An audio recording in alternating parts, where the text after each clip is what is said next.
This is Including You, the new series from Lead at Any Level. Including You features stories from chief diversity officers and other executives who are creating inclusive cultures in their organizations. Our goal is to show what's working in companies just like yours, to give you the tools you need to keep pushing for progress in your own workplace. We want to create belonging and opportunity for everyone, including you. And now here's your host, Amy C. Waninger.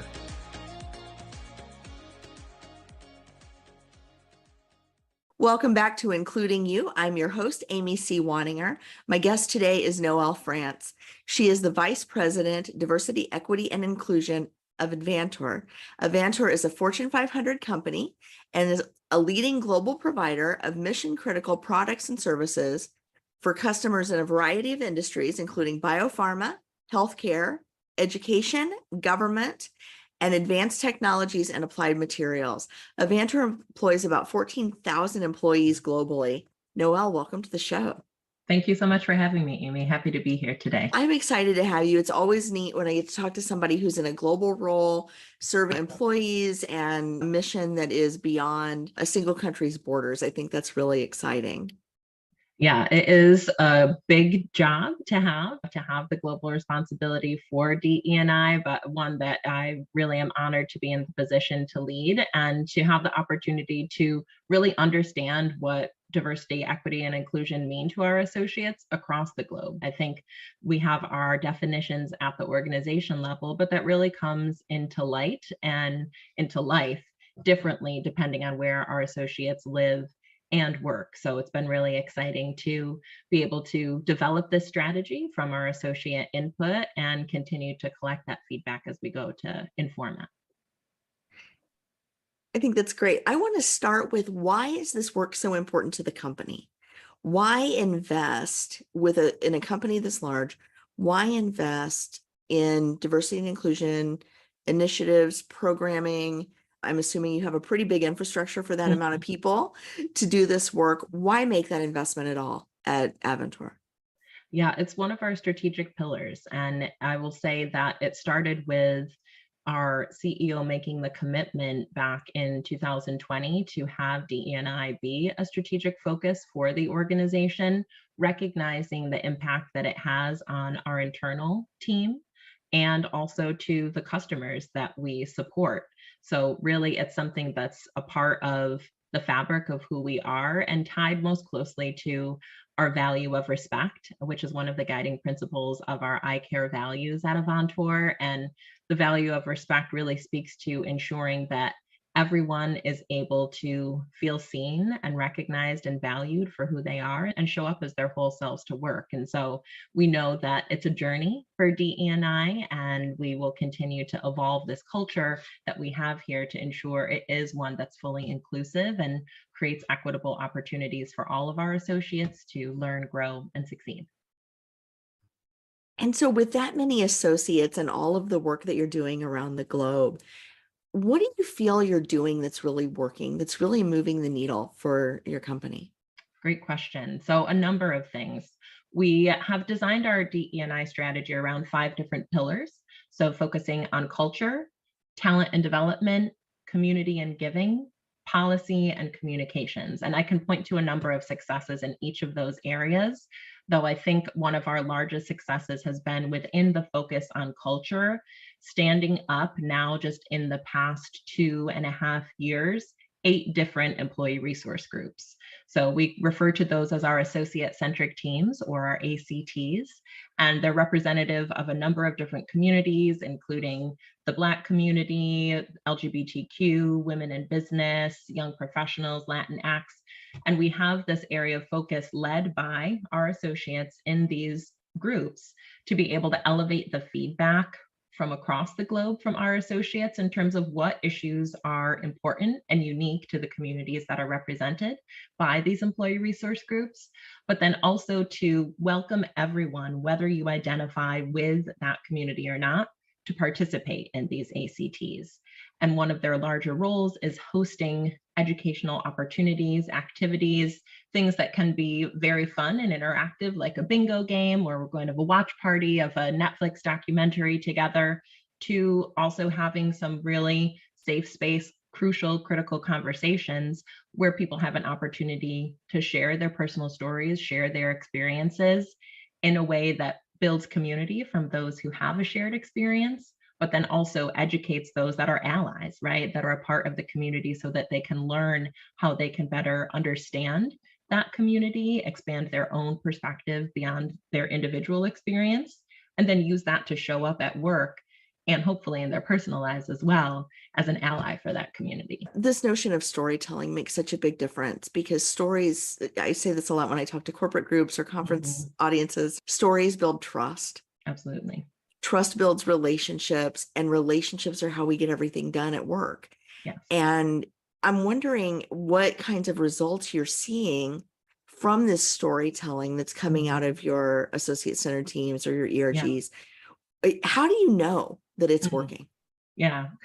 I see it both working on a micro level and a macro level. So of course, we look at the metrics in terms of what % of our population have joined these ACTs, what's their growth over time, and how are we seeing those people that are members of the groups engage in these activities. And we send surveys after each of them to gauge how the response was to the content and what people gained from most value of the session. So we certainly have those measures in place to track our success. But the things that are most impactful to me are what I call the moments of magic that really happen in those sessions where you can see the light bulbs literally turn on and you can hear people exchange conversations between each other saying, I never thought of it that way, or I had no idea that was your experience, or I finally feel so completely seen by someone that is in this organization, or it's the first time we've had these conversations here. And the people who contact myself or ACT leaders after these events to share that feedback as well really show me that this is working to build the trust. As you said, people are sharing and letting people into their lives in a corporate space. So it's building that trust, and it's also changing hearts and minds, which is part of the work that's so important. In addition to that other parallel line of changing your processes and systems, the other work is really changing the hearts and minds. And that's how I know that it's being effective. I love that term, moments of magic. Yeah. Because there are, in a lot of the work that we do, you feel like you don't always see progress. Yeah. And sometimes you think you're making progress and you realize that you've just opened up a can of worms you really weren't expecting. And every once in a while you see those, what you call moments of magic, where somebody gets it and they say, oh, I have a role to play here. Yeah. Or I didn't realize that I was not showing up the way I intended, or I didn't realize there was space for me here. And in those moments, I think there's so much, those are the moments I live for, because it gives you hope and it makes you feel like, okay, this matters. And tomorrow, if I can do that again for somebody, it's going to make a difference. Absolutely. How are you seeing this work that you're doing within the ACTs then translate back into the real world of work? Sometimes ERGs or employee resource groups, or as you called them, ACTs, sometimes they can be a safe space that's almost a respite from the real work of the organization. And sometimes things that happen there stay there for better or for worse. Sometimes they don't. How do you see that rippling out? What's the evidence that you're seeing progress outside of those little microcosms? Yeah, I think it's the model we have set up for our ACTs to support and promote the work that we're doing across the DE&I office as a whole as well. Because from that aspect, we are supporting different trainings that we have for managers and for individual associates across the organization on topics like unconscious bias and microaggressions, and how to remove bias from any of the hiring processes and behavioral interviews and those types of things. And our ACT leaders help to share that information across the globe, not just within the teams that they support, but the regions as well. So it really helps us to spread the word about the programming that we have, as well as to be very visible leaders in the DE&I space where they live and work. So because a large population of our team are on site working in distribution centers and production facilities and laboratories, we really want to provide opportunities for everyone to engage equitably in these conversations and activities. And our ACT leaders help to spread the word and awareness at these locations so that people do have a chance to participate, right? And it's also elevating the feedback that they're hearing from people in those conversations where they are visible as allies and leaders, that I can take that feedback and ensure that it's incorporated into our overall strategy for DE&I and the programs we support across all of the pillars. And so they're really the megaphones, I like to say, for our strategy as a whole. I love this notion of megaphones. And I'm curious because you brought this up about distribution centers. My guess is that you have a good mix of salaried and hourly employees in your organization. How do you manage that? Because I know a lot of companies struggle with what I'll call extracurricular programming and hourly workers. How do you balance that need to be on the floor moving? I'm sorry about my dog, moving widgets, and not to downplay the work, but Sure. right, the work is to move the widgets versus where knowledge workers can take a seat to that and incorporate it in and then use that knowledge to inform their work. How do you balance that? And how do you make that case to those line managers that are saying, I've got 10 less widgets now because of this event? Yeah, absolutely. I think it began for me in my role as a DE&I leader in my first weeks of stepping into this position, where I had a conversation with someone who I've known for my tenure with this organization, who's a material handler in one of our distribution centers, who called me up and said, "Congratulations, so excited to see you in this role in our organization focusing on this. And I also want to feel the impact at this distribution center where I am." And so he really inspired me to start what I call the roadshow, to travel to all of our distribution centers and manufacturing sites and talk to our associates and our site leaders face to face and gather their input in terms of what does a fully inclusive culture look like to you? How can we engage and have the time and the opportunity for you to participate, and really collecting it at the source and working with our site leaders to create opportunities to dedicate time where we might have a virtual discussion that's happening on a Monday at 10 a.m. Eastern Standard Time. We know we can't just stop production and take everyone across the globe off of the floor at that time, and some people aren't working at that time. So then we work at the individual site levels to say, we'd love to share this with your team, either replay a recorded session or redo it at a time that works for you.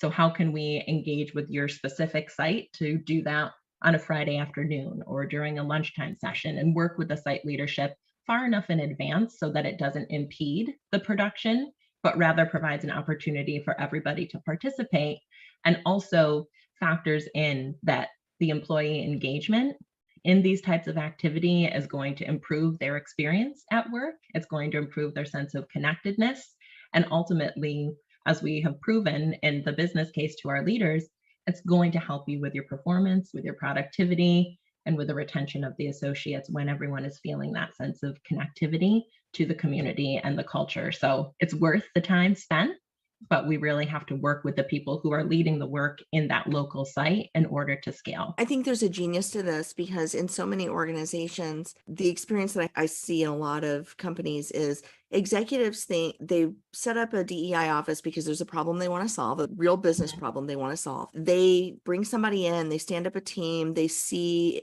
unconscious bias training happening, and they think, great, we're on it, it's fixed, right? And they don't think about it anymore after that because they've, in their minds, right, they've checked that box in a superficial way, but like it's being handled, done. And the middle managers don't understand that there's a problem to be solved. And so they don't fully engage. And what happens is the frontline folks, who tend to be the ones who feel the problems most acutely, never see that a solution is even being thought about. So there's this huge disconnect between what the executives believe is happening and what the frontline experiences. And it sounds like you've used that middle management point as the pivot point to really make this work in a variety of settings.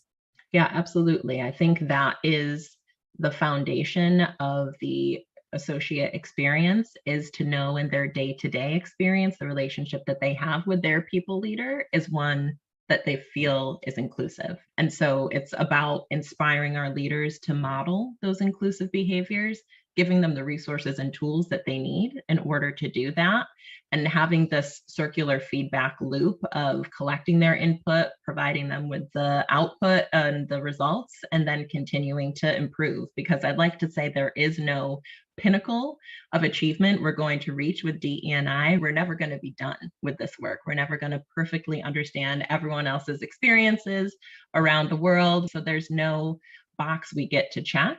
It's about that continuous learning. And so we still have work to do, and we know that it's a journey and we want to continue to improve. And it always starts with getting the feedback from the people who are part of the process to ensure that what we're building has the biggest value, has the biggest impact, and is based upon what they've told us is important and aligned to our values. Absolutely brilliant. So what's next for you on this journey? Yeah, so much. We are going to continue the work with our ACTs and continue to expand those, and certainly expand from a global and local perspective. And also, we're really focused on our diverse leadership representation goals and how can we advance the upward mobility of our associates to achieve those goals. We've been working with new diverse recruitment partners to ensure that we are reaching the broadest audience of the highly qualified candidates that we would want to fill our leadership positions. And we aspire to have our leadership represent the composition of our organization as a whole. And so the other part of that we've been really focused on this year, and will be continuing that laser focus into 2023, is how can we upskill our existing talent that we have in the organization to be ready for those leadership positions? And how can we do so with a lens to diversity, recognizing that very often it is incredibly challenging to be the first or to be the only of your identity in a leadership position. So we also want to provide leadership coaching for those leaders that are new into that space to ensure that they not only feel included as part of the culture, but supported, right? Because it isn't something where you can just create diversity without having that inclusion first. So we know that work needs to continue to happen. And we also want to have the level of support for our associates at all levels of the organization to recognize what that career pathway can look like for them and how they're going to be supported throughout that process. Noel, I have to say, your 14,000 employees are so lucky to have you leading this charge. And I think that there are so many lessons in what you're doing for our listeners and viewers. Thank you so much for your time today. Thank you for being part of the show. And thank you for the amazing work you're doing at Avantor. My pleasure. Thank you so much. If you've enjoyed this episode, follow Lead at Any Level on LinkedIn and YouTube. Then join us for Including You video simulcast every Thursday at noon Eastern. Including You can also be enjoyed each week as part of the Living Corporate audio podcast series, available on all major podcast platforms. Learn more at living-corporate.com. Including You is brought to you in part by Lead at Any Level, a boutique training and consulting firm improving employee engagement and retention for companies that promote from within. Lead at Any Level. Leaders can be anywhere and should be everywhere. Learn more at leadatanylevel.com. Lead at Any Level and its logo are registered trademarks of Lead at Any Level LLC. The views and opinions of guests on our show do not necessarily reflect the positions of Lead at Any Level, Living Corporate, or the sponsors of Including You. That's it for this week's episode of Including You. Join me next week when my guest will be Dr. Larissa Estes White from All In